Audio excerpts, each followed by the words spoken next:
J'invite donc Isabelle Vallot à présenter donc le compte-rendu d'évaluation des périodes de formation en milieu professionnel. Oui, merci Franck, merci Alain. Oui, donc il m'appartient de vous présenter le compte-rendu du tuteur, tel qu'il est mentionné dans le référentiel d'évaluation. Donc ce compte-rendu est structuré en 4 parties. La première partie, attestation de PFMP. La seconde va nous permettre de suivre les activités réalisées en PFMP. La troisième partie focalisera sur une évaluation des compétences transversales métiers. Puis pour finir, je vous présenterai le bilan du tuteur. Donc cette première partie ou première page reprend pour chacune des périodes et conformément au BO du 31 mars 2016, les noms, prénoms des stagiaires, son établissement, le nom de l'organisation, celui du tuteur. Il précise également la période, date de début et date de fin, l'année du cycle, et il atteste évidemment par une attestation de l'effectivité de cette période visée par le tuteur et par l'enseignant référent.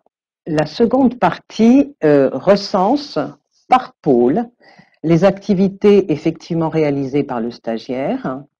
Vous pouvez vous rendre compte que les chapeaux d'épaule ont été repris afin de donner de l'information au tuteur, de manière effectivement à ce qu'il puisse appréhender la logique, le contenu et les attendus du référentiel, et qu'il puisse cibler, voire pointer les activités qui auront été réalisées.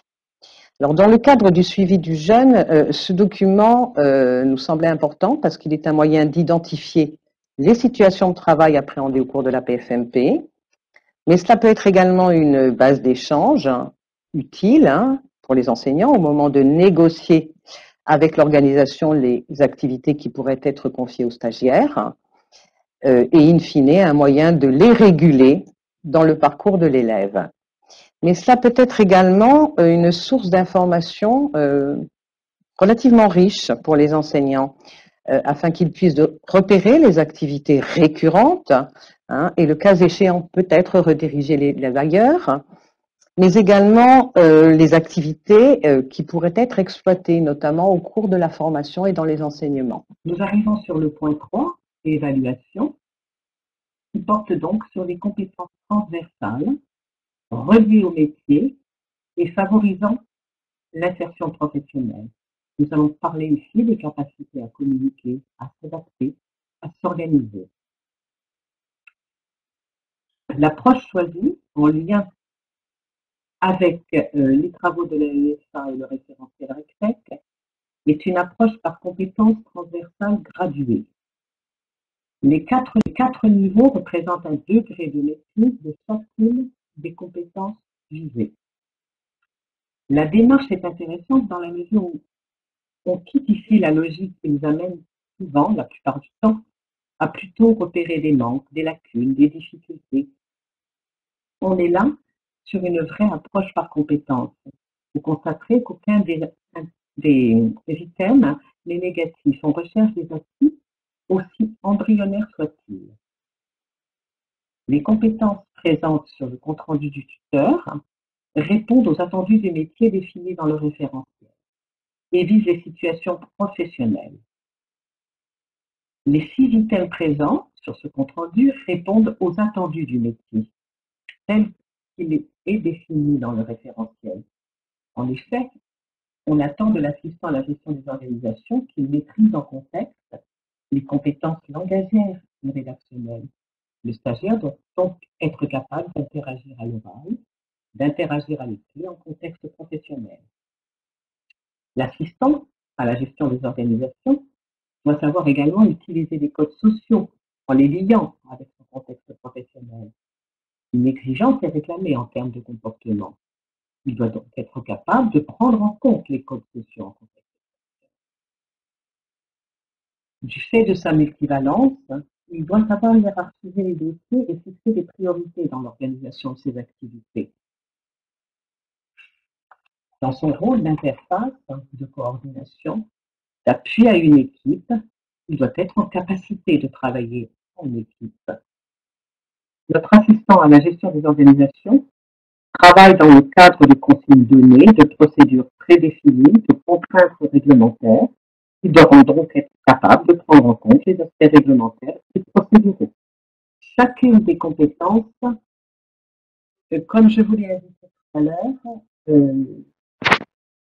l'approche est une approche par compétences transversale graduée, définie de la façon suivante dans les travaux de l'AEFA. Les indicateurs portés sur chacune des compétences sont progressifs. Je vais prendre l'exemple du stagiaire est capable de travailler en équipe. Au palier 1, le plus bas sur le tableau, notre stagiaire met en œuvre en contexte connu, mais de façon partielle. Il est plutôt sur une position d'identifier les modalités de fonctionnement d'un groupe. Au palier 2, il réalise avec compréhension de son environnement. Nous montons d'un cran, il va donc être capable de situer le rôle des participants et sa position dans le groupe. Au palier 3, toujours selon les travaux de l'AEFA, il sait s'adapter à des situations variées et prendre en compte des enjeux. Il saura donc prendre en compte les avis des membres du groupe dans sa capacité à travailler en équipe. Au palier 4, il est en mesure de proposer des améliorations, voire d'anticiper. Il sera donc dans sa capacité à travailler en équipe, faire des propositions, et il pourra varier éventuellement sa place dans le groupe. La partie commentaire, sur la droite, permet d'impliquer le tuteur et doit servir de point d'appui dans des échanges avec l'enseignant référent au moment de la visite formative, évaluation formative. Les dimensions d'autonomie, de prise d'initiative, la capacité à analyser son activité, que l'on devine dans les paliers 4 et 6 items, peuvent cependant servir de point d'appui au moment de la visite, dans les échanges enseignant-tuteur, pour identifier les points forts, les axes de progrès et nourrir l'appréciation générale qui conclut le tuteur, comme qui conclut le compte-rendu. L'ensemble apporte du matériau aux équipes pour apprécier la progression des élèves, organiser la formation, utiliser le vécu pour différencier et participe in fine, comme le disait Alain tout à l'heure, aux éléments pris en compte dans l'évaluation certifiée. Pour conclure, j'aimerais revenir sur le rôle du tuteur tel qu'il est défini dans le DU. Le tuteur informe, suit, accompagne et conseille l'élève. Il lui confie les activités définies dans la convention. Il instaure avec l'enseignant référent le dialogue nécessaire au suivi de l'élève. Il apporte à l'élève l'aide nécessaire à la valorisation de la période. Il participe conjointement avec l'enseignant référent, en présence de l'élève, à son évaluation formative. Évaluation formative qui, lors de la dernière visite, prend la forme d'un bilan réalisé avec le tuteur et avec l'élève. Le BO précise également que des documents permettant une structuration ou une continuité du suivi peuvent être réalisés. Ils peuvent être des supports d'observation, un livret de suivi en ligne, par exemple. D'où nous semble-t-il, la nécessité de penser à un outil pédagogique de suivi en distanciel des PFMP, un objet d'échange entre le tuteur et le stagiaire et entre l'enseignant et l'élève, outil qui nous appartiendra de développer dans nos académies et me semble-t-il qu'il nous appartiendra également de mutualiser. Je vous remercie. Merci Isabelle. Alors, suite à cette intervention, il y a une question qui a été posée par Pascal Raymond, qui est la suivante, et donc j'invite ceux de l'équipe qui le souhaitent à activer leur caméra et leur micro pour y répondre. Pour la notation du chef-d'œuvre, les 50% du livret scolaire sont-ils issus des trimestres ou semestres des classes de première et de terminale? En d'autres termes, doit-on noter le chef-d'œuvre tout au long des deuxièmes années? C'est tout au long des 2 années. C'est effectivement tout au long des 2 années. Non, juste, c'était pour répondre à cette question en fait, et sous votre contrôle bien sûr, peut-être rappeler ce qui a été dit sur les différents, comment dire, les différentes appréciations qu'on peut porter sur le chef-d'œuvre, qui sont portées davantage sur le processus que sur la production en elle-même. Et c'est ce qui a été véhiculé comme message pour le CAP. J'imagine qu'il en est de même pour le bac pro. Donc l'idée, c'est effectivement tout au long de la formation du chef-d'œuvre, c'est-à-dire première et terminale, de proposer l'évaluation du processus pour la partie suivie du chef-d'œuvre, et ensuite l'oral viendra compléter cette notation. Merci, Mickaël, pour ces précisions. Il y a une autre question. Qu'en est-il des compétences métiers, de leur traçabilité en PFMP? Alors, justement, là, Franck, je voulais faire quelques observations par rapport au compte-rendu PFMP, enfin, quelques observations complémentaires par rapport à ce qui a été dit. Très clairement, le tuteur n'est pas amené à évaluer les compétences ou le degré d'acquisition des compétences de l'élève ou du futur candidat. Ça sera l'objet des évaluateurs.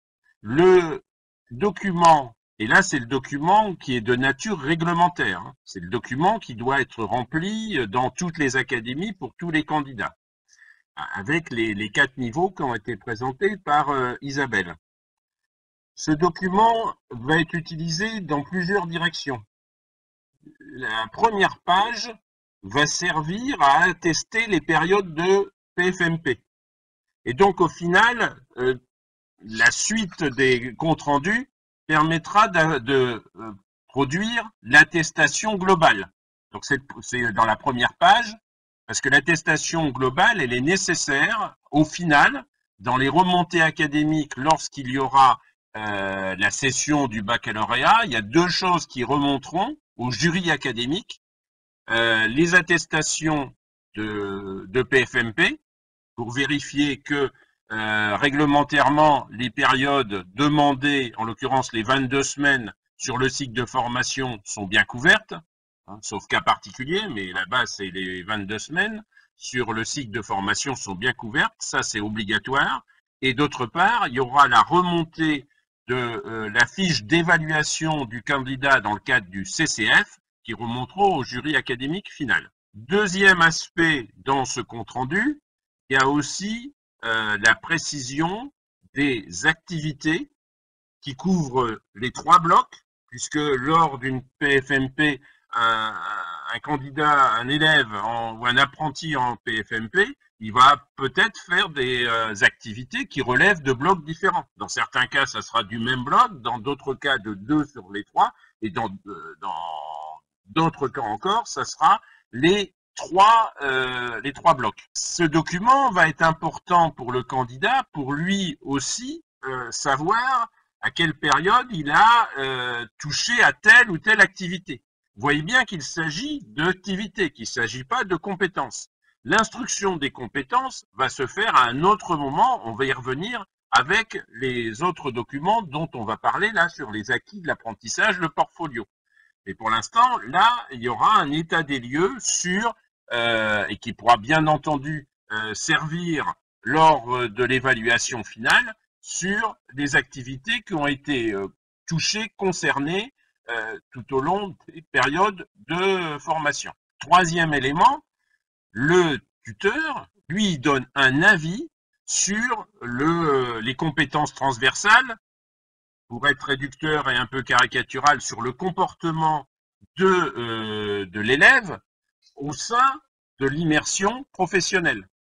Donc, ça ne donne pas directement des compétences qui sont listées dans le référentiel, mais ça permet de les éclairer sur différentes dimensions, et ça sera l'évaluateur final, donc aux 2 évaluateurs dans le cadre du CCF, de prendre en compte les éléments qui se trouvent dans le compte-rendu pour avoir une appréciation globale sur l'ensemble d'acquisition du bloc, et en particulier dans le bloc 1 et dans le bloc 3.